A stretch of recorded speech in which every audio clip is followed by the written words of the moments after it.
sa inyong lahat ng katiits, mga small deep hunters. Shout out sa lahat ng ating mga subscribers, mga haters, mga viewers, at mga taong palagi nanonood sa ating YouTube channel. Shout out sa inyong lahat at inaanyayahan ko kayo na mag-subscribe, like and share lang po para updated kayo sa ating susunod na mga videos. So ito ang update natin mga small deep hunter sa ating Gemelina 3. Matagal-tagal na ito na hindi natin binabalikan kasi hindi ito safety maghukay. Kasi may daanan kasi diyan dito sa gilid, kaya lumiko diyan, kaya yung mga tao diyan kumuha ng gulay sa kanilang area. Kaya makita tayo diyan pag maghukay tayo diyan, no. So yung isang araw nagditik ako diyan, ito yung metal detector, ito yung Tesla na bagong bili natin. Kung nabili natin, nakita ko dyan, tinanong ako ano daw ginagawa ko dyan. Kaya yun, mahirap na mga small deep hunter. Lalo na pag malalim na yan. No? So ang hukay natin dyan ay 5 feet. 5 feet yan. So pagbalik ko, meron na akong kasama ito. Dalawang kasama ko dyan, naghukay dyan. 7 feet lang. So meron kaming nakita dyan mga uling at mga bunga ng kahoy dyan. At merong halong mga metal. Nakahalo na sa lupa kasi tumutunog yung metal detector. So, yan mga small deep hunters. No? So, i-share ko lang kung bakit ito'y hininto namin. No? Kasi ito ay malalim. Dito banda, dyan, kung nakikita niyo yan sa malayo, no, dyan, ito, yan ay hagdan. Yung puro siya nakaganyan, no. Nakaganyan. Tapos nakaganyan. Tapos nakaganyan. Parang ganyan. Tapos may umusli dito na araw. Nakaturo dyan mismo sa ilalim ng puno ng Gemelina tree. No? So hagdan. So ito, nagsimbolo ito na bundok. No? So ito ay mabundok yan, maganyan. Ganyan paakyat. No? So ito, hanggang dito, ibig sabihin may posibleng tunnel dyan. May posibilidad na tunnel. Kaya siguro itong hinukay namin parang tunnel yata to, no?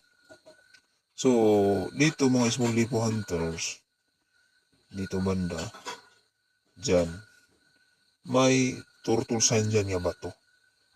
Turtle sign, ganito ang forma niya. Yan. May butas dito sa gilid niya. Nakaharap doon. At meron pa. Merong heart dito. Double heart. Double heart. Double heart yan sa ibabaw. Pareho sila nakapoint doon sa east. Sa east yan mga small deep hunters. So dito ang west. Dito ang north. Dito ang south. Dito ang east. So dito sa dito sa under nito, merong detection namin, malakas ang detection namin dito. No? Merong deposito dito, malalim. At doon sa east, malalim din. 29 yards ang distance no, pa east. Meron ding dito sa east, merong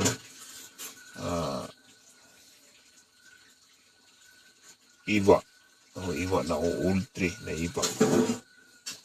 Pero pinutol na. Kaya hindi na natin matrace kung saan. So, nalukit namin doon. Malaking deposit yun. So, mula dito sa sa turtle sign, nagkumpas kami dyan, northeast. Northwest pala. Yan. 279 degree. Kaya ito yung nakita namin. Ito yun, Gemellina Trina. Tapos mayroong hagdan. So, ang layo niyan ay nasa 10 meters. 10 meters. So, malapit lang mga small deep waters. Kaya na-confirm ko ito malalim kasi posible dito ay closed tunnel or ay underground tunnel dyan sa ilalim. No? So, gaya ng ito yung hagdan. No? So, maraming iba nagsabi na hindi rin ito legit. No? So, kahit wala niyan, hagdanan ito lang. Kasi tinamaan ito ng kidlat. Small wonders, no? Tinamaan niya, patay na yan, no? Pero napagtataka dahil dito sa gilid niya, meron pang buhay niya sa katawan, mga puro inches lang dyan. Hanggang sa dulo, hanggang sa dulo, mula sa baba hanggang sa dulo. Buhay pa yan dyan. Pero halos lahat patay na yan hanggang dun sa baba. Kaya tinamaan ng kidlat kasi ano bang meron dyan sa ilalim kita? Sa ilalim ng lupa. Merong metal. No? So merong gold dyan, no? Binaon. Pero malalim. No? Malalim ang pagkakabaon. Kaya nahinto na yan ng small deep water. No? Pero lang kung mayroong pinanser. No? So, share ko lang small deep water. Bakit natumbok namin no, na malaking deposit din. Kasi ganito yan eh. Example, yung area na prepared site, meron talagang bunker nilagay. Yan. Yung bunker nilagay niyan. At kung harap ka sa east, west, north, and south, meron ding deposit dyan mga small deep waters. Meron din dito. Basta nakaline yan sa east, west, north, south. Yan. I-try nyo yan. I-confirm nyo yan sa paligid niya. Meron mga sign at mga markers. No? So, malapit lang yan mga small deep waters mula sa big deposit. 9 yards, no? 9 yards din ang layo. Yan. So, 9 yards. Take note, 9 yards yan ha. 9 yards.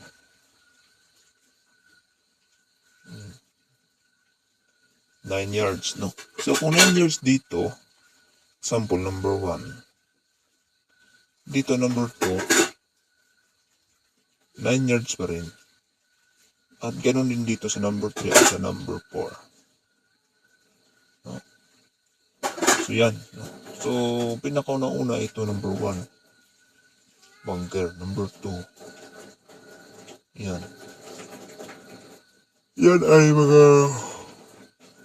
formation ng mga pagkabaon ng mga Hapon. Kasi, ganito kasi, kung isipin mo, 9 yards lang, malapit lang, 9 yards. Magkano ba yung 9 yards? Diba sa 9 yards is, 1 yard is 3 feet.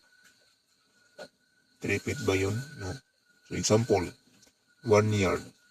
Example yun na, 1 yard is 3 feet. So, 3 times 9. 3 times 9. 1 yard is 3 feet. 9 yards kasi. So, 27 feet. So, 27 feet. 27 feet or 24 to 27 feet ang layo niyan. Yan. So, kung example ito, kung bunker ito, ang lalim niyan ay pumapalo siya sa 220. Nako. Yan.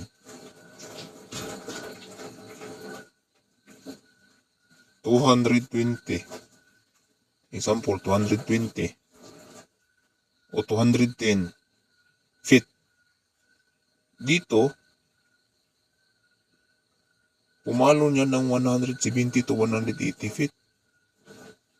Paano ba yan? Napakalalim, no? Ganon din dito sa west, south, east, north. Yan. Ang layo niyan is only hunters kasi meron pa nga dito. Yan. Meron pa nga dito. Paliit ng paliit niyan mga small lipo hunters. Maliit yan. So example dito, 5 yards. Dito, 5 plus 3. 5 plus 4, 9. 9 yards. So 9 yards yan tanan lahat.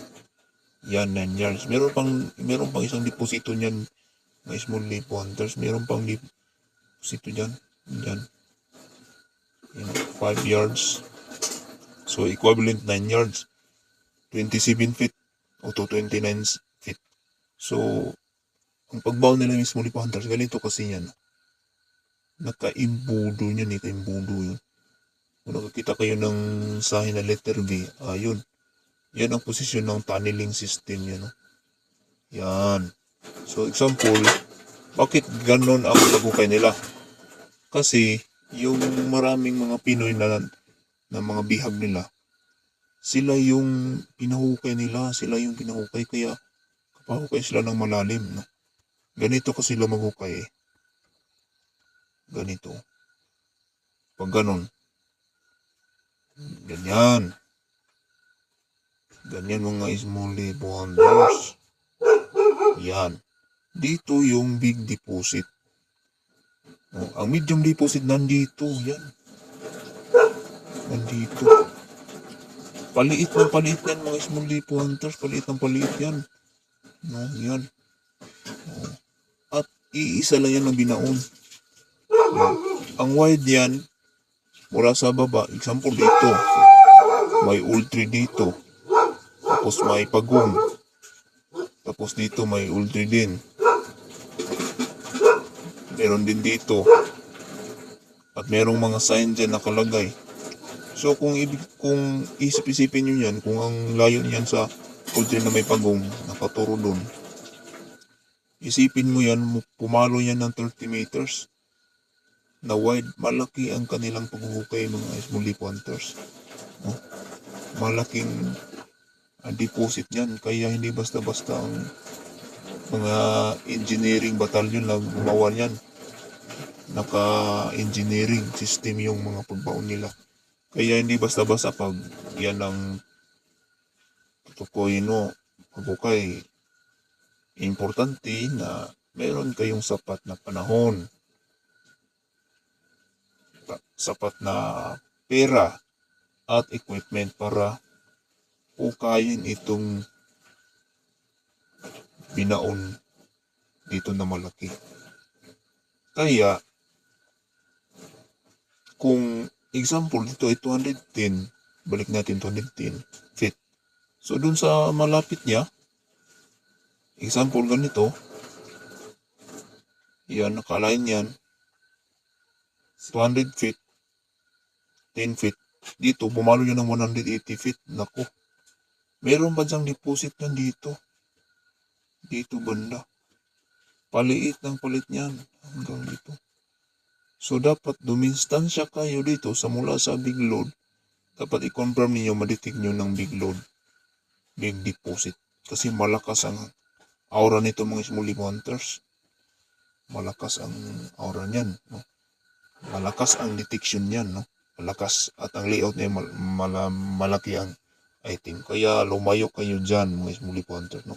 Kung wala kayong sapat na kagamitan, mga pera at mga tao, no?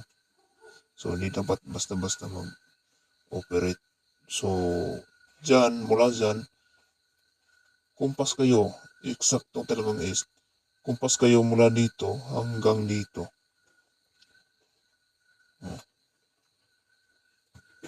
Umalo dyan ng 70 to 100 meters. Yun. Malayo na talaga may small lipo hunters. Example ng small lipo hunters, ito sa tinuro ko nyo. Ito, mula dito sa center dito, sa pahukay, 15 wide yan dito, 15 wide din dito. So, equivalent 30 meters. Kung maghukay kayo dito, akala niyo, ibawis. Bahagi siya dito, sa paghukay nila, nasabak mo ang big load area yan. Sampung dito ka naghukay. Meron kang aabot ng 20 feet. So kadalasan ng mga giveaways nandyan lang sa 3 to 12 feet, no? 12 feet, kuya, 15 feet. Pinakalalim yung 15 feet. So yan. So dapat dyan ay yung kilatisin. Kasi ito na-try ko to, na-detect ko niya to sa aming area. Itong formation niya, ganito. Ganito talaga, i-try niyo. Yan. Formation yan. Naka-line sa S. No? So, dito sa Gibellina Tree, ganito ang nangyari. Kasi dito yung turtle sign, no? Nagpaalala na big load. So, nandito ang big load. So, gaano ang layo na sa turtle sign hanggang dito sa Gibellina Tree? 15 at 10 meters. So, yung 9 yards, isipin nyo 9 yards, 20 feet, 7 feet. Oh. So, lumagpas pa. So, malapit siya dito mga small lipo hunters. Malapit siya sa big deposit. Kaya, yan ang rason kung bakit yan tinigilan ko yan. Kasi may posibilidad nito ay singaw ito, small lipo hunters. Posibleng singaw niyan, no? At posibleng dyan sila dumadaan kasi may mga palatandaan na mga uling, may mga metal kasama. 7 feet, meron pa, no? Tuyo na tuyo talaga nung nagbitak-bitak na yung lupa dahil sa kidlat. Kasi yung kidlat dumaan dito sa puno, sa ibabaw hanggang dito sa baba. Naku, yan ang nangyari. So yan mga small lipo hunter, share ko lang yan sa aking karanasan. At least inspiration, no? At kaalaman. Kung mayroon kayong tanong, ay pwede kayong magtanong doon sa ating comment section sa ating channel, no? Para meron ding makasagot sa inyong mga tanong o pwede nating masagot, no? At PM lang kayo mga small lipo hunter, no? At sana'y meron kayong natutunan sa ating mga analysis at pag-share ng mga experience. At salamat sa inyong lahat. Huwag kalimutang mag-subscribe sa ating YouTube channel. Paalam mga small lipo hunters.